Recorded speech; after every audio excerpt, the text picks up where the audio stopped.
جلیں گی علم و عمل کی شمع ہدایت النور کے ہی دم سے۔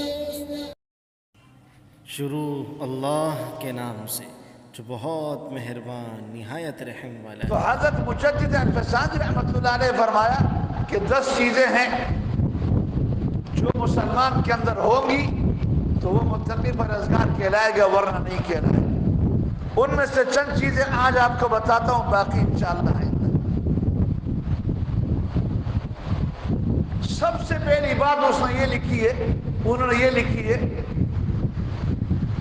کہ ایک آدمی کے متقی پرہیزگار ہونے کے لیے ضروری ہے کہ وہ اپنے آپ کو غیبت سے، پیٹھ پیچھے کسی کی برائی کرنے سے اپنے آپ کو بچائے۔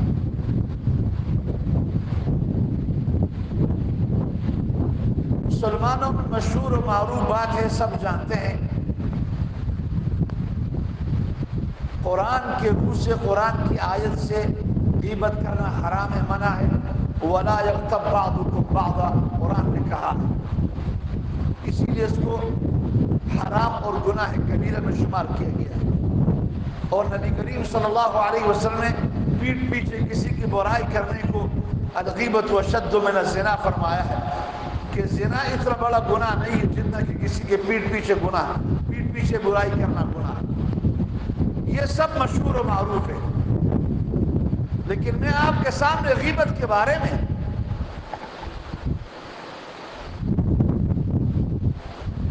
ابو حفص کبیر رحمۃ اللہ علیہ، ایک بہت بڑا اللہ کا ولی گزرا ہے، اس کا قول بتاتا ہوں آج کل کے معاشرے، آج کل کے زمانے کے اعتبار سے۔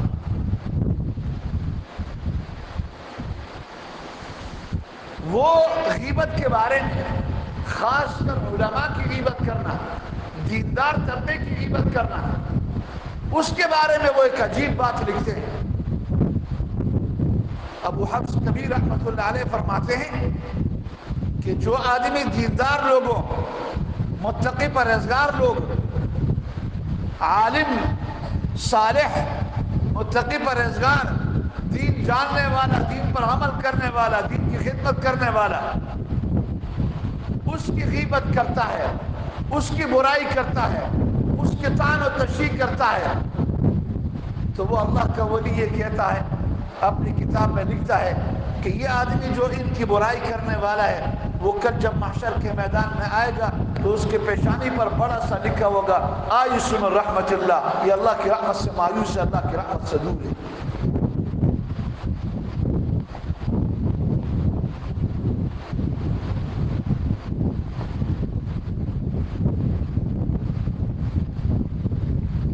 میں نے احادیث مبارکہ کی روشنی میں کافر سے متعلق تو پڑھا ہے، دجال سے متعلق تو پڑھا ہے کہ اس کے پیشانی پر کافر لکھا ہوگا، اللہ کی رحمت سے مایوس لکھا ہوگا، لیکن مسلمان کے پیشانی پر لکھا ہو کہ یہ اللہ کی رحمت سے مایوس ہو، یہ سمجھ میں آنے والی بات نہیں ہے۔ لیکن اتنا بڑا آدمی یہ بات کہہ رہا ہے، وہ جھوٹ بھی نہیں بول سکتا۔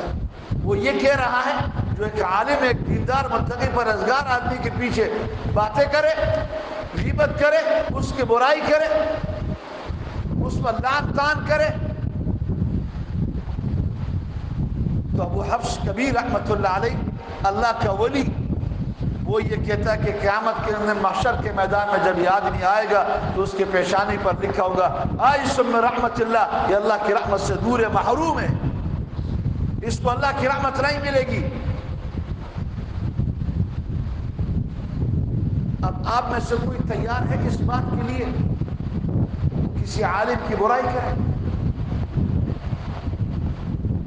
ایک نمبر 2، مولانا روم رحمت اللہ علیہ، یہ تو آپ نے سنا ہوگا، مشہور آدمی ہے، جن کی کتاب مثنوی بڑے صوفیاء میں سے، بڑے بزرگان دین میں سے گزرے ہیں۔ انہوں نے ایک عجیب بات لکھی ہے، وہ فرماتے ہیں کہ اللہ پاک جس کو رسوا کرنا چاہتا ہے، دنیا اور آخرت میں ذلیل کرنا چاہتا ہے، تو اس کو مائل کر دیتا ہے دوسروں کے عیبجوئی کی طرف۔ اس کا بس صبح شام یہی کام ہوتا ہے کہ بھئی دوسروں کی کمیوں کو تلاش کرنا، اپنی مجلسوں میں اپنی محفلوں میں ان کو بیان کرنا، ان کو طعن و تشریح کرنا۔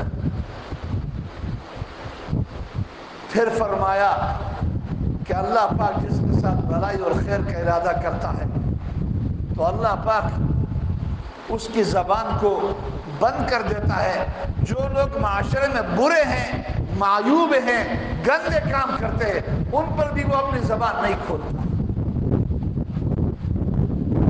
مجھے پتا ہے کہ فلاں آدمی زانی ہے، فلاں آدمی شرابی کبابی ہے، اللہ مجھے بولنے کی جرأت نہیں دے گا کہ میں اس کی برائی کروں۔ اللہ جس کے ساتھ بھلائی خیر کا ارادہ کرتا ہے تو اس کو یہ وصف عطا کرتا ہے۔ اسی لیے ان باتوں کی وجہ سے مجدد الفسانی رحمۃ اللہ علیہ فرماتے ہیں اگر تجھے تقوی پرہیزگار والا بندہ بننا ہے، متقی پرہیزگار بننا ہے، اللہ کی رحمت میں سے تجھے پانا ہے۔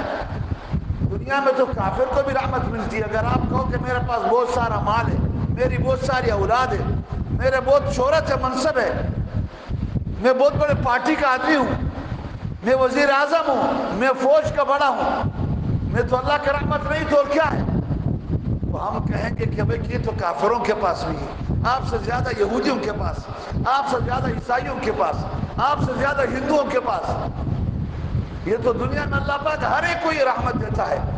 بات ہے محشر کے میدان کی، بات ہے حساب کتاب کے وقت کی، بات ہے جنت و دوزخ کے فیصلے ہونے کے وقت۔ اس وقت اللہ کی رحمت کس کو ملے گی؟ اللہ نے فرمایا کہ جس نے اپنے آپ کو غیبت سے بچایا، جس نے اپنے آپ کو علماء پر طعن و تشریح کرنے سے بچایا، جس نے اپنے آپ کو نیک لوگوں سے طعن و تشریح کرنے سے بچایا، اس وقت اللہ کی رحمت اس سے ملے گی، اس وقت اس کے بارے میں جنت کا فیصلہ۔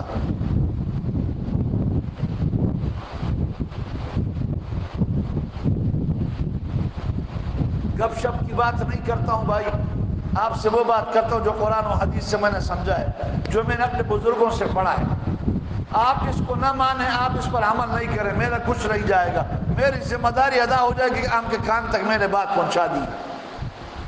آپ کی ذمہ داری اس وقت ادا ہوگی جب آپ اس پر عمل کر کے دکھائیں گے، اپنے ماتحتوں کو، اپنے بچوں کو، اپنے بیوی کو اس پر عمل کروائیں گے کہ بھئی کہ ہم نے امام صاحب سے یہ مسئلہ سنا ہے، یہ پڑھا ہے، یہ اس پر ہم نے عمل کرنا ہے۔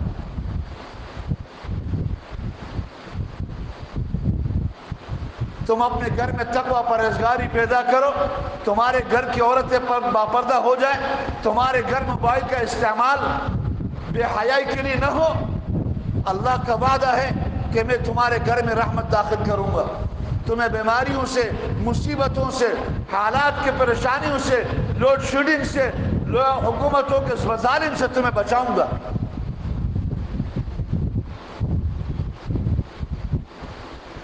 آج ہم روڈوں پر نکل کر احتجاج کرتے ہیں، آج ہم حکومتوں کو برا بھلا کہتے ہیں، آج ہم پارٹیوں کو برا بھلا کہتے ہیں، دوسروں کو شور شور کہتے ہیں، اپنے گریبان میں جان کر نہیں دیکھتے۔ ہم 5 وقت کی نماز پڑھتے ہیں، ہمارے گھر والے پڑھتے ہیں، دن میں پورے دن میں 24 گھنٹے میں ایک مرتبہ اللہ کے رضا کے لیے سبحان اللہ الحمدللہ پڑھتے ہیں، لا الہ الا اللہ کبھی پڑھتے ہیں؟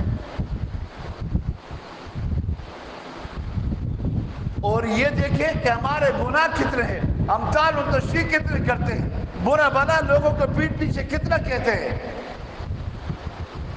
یہ تو اللہ نے فرشتہ بنایا ہے کہ جو ہمارے برے اعمال اور نیک اعمال لکھتے ہیں۔ اگر کسی انسان کو بناتا نا تو وہ ایک دن بھی ہمارے برے اعمال نہیں لکھ سکتا تھا، اس کے بس میں نہیں ہوتا۔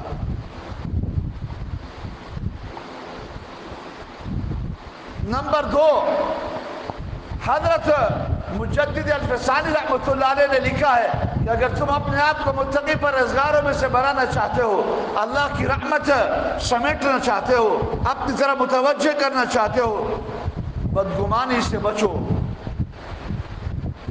کسی مسلمان کے بارے میں تمہارے ذہن میں بدگمانی نہیں ہونا چاہیے۔ حضرات علماء کرام نے لکھا ہے کہ بدگمانی تو ایسی چیز ہے جس کا صریح قرآن کریم میں حکم ہے، آمنوا اجتنبوا کثیرا من الظن، یا ایھا الذین آمنوا اجتنبوا کثیرا من الظن ان بعض الظن اثم۔ اے ایمان والو، بہت سے گمان کرنے سے اپنے آپ کو بچاؤ، اس لیے کہ بسا اوقات ایک گمان بہت بڑا گناہ ہوتا ہے. تم کسی کے بارے میں یہ گمان نہیں رکھنا کہ یہ میرے بارے میں برا خیال رکھتا ہے، فلانا برا کام کرتا ہے، فلانا غلط کام کرتا ہے. نبی کریم صلی اللہ علیہ وسلم کے حدیث مبارک ہے سن المؤمنین خیرا، مسلمان کے ساتھ بھلائی کا گمان رکھو، بدگمانی نہیں کرنا.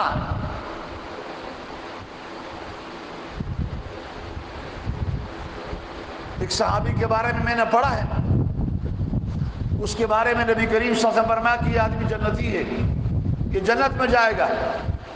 تو دوسرے صحابہ کرام کو بڑے تجسس ہوا کہ بھئی کس کے پاس کیا عمل ہے کہ حضور صلی اللہ علیہ وسلم دنیا میں ہی بشارت دے رہے کہ یہ آدمی جنتی ہے.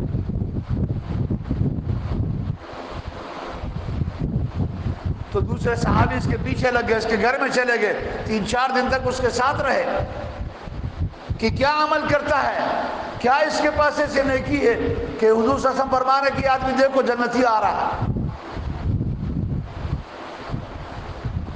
3 دن 4 دن گزرنے کے بعد اس کے پاس آنے والے نے کہا کہ بھئی کیا آپ کے بارے میں نے نبی کریم صلی اللہ علیہ وسلم کی زبان مبارک سے جنتی ہونے کا سنا ہے، لیکن جو آپ کو میں نے کوئی ایسا عمل کرتے ہوئے نہیں دیکھا جو آپ کا کوئی خاص عمل ہو. یہ جو عمل آپ کرتے ہیں تہجد پڑھنا، اشراق پڑھنا، یہ سارے تو ہم بھی کرتے ہیں. ہمارے بارے میں نبی کریم صلی اللہ علیہ وسلم نے نہیں فرمایا جنتی ہونا، آپ کے بارے میں کیوں فرمایا؟ تو اس نے بتایا کہ بھئی کہ مجھے نہیں معلوم ہے، ہاں اتنی بات ہے کہ میرے دل میں کسی مسلمان کے لیے کبھی بھی برائی نہیں آئی، کسی کے بارے میں نے کبھی بدگمانی نہیں کی ہے. شاید یہ بات ہو اللہ کو پسند ہو. اس پر نبی کریم صلی اللہ علیہ وسلم نے فرمایا کہ یہ آدمی جنتی ہے.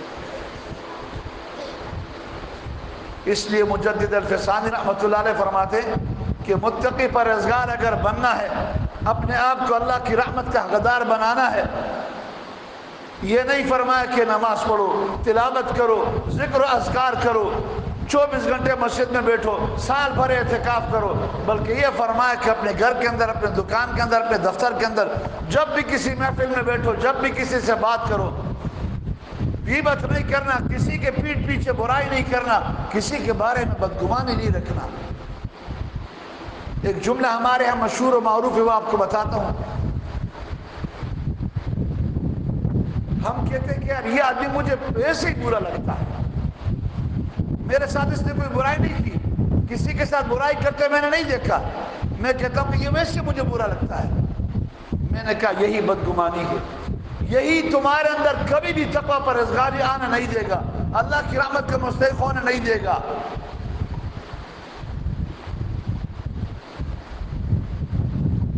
بہرحال الحمدللہ مسلمان ہے، قرآن پر حدیث پر ہمارا ایمان ہے، اور قرآن و حدیث کی باتیں ہیں، ان کو ہم سوچیں گے، ان کو ہم پڑھیں گے، ان پر عمل کریں گے تو کامیابی ہے ورنہ ناکامی ہے. اللہ ہم سب کو عمل کرنے کی توفیق عطا فرمائے.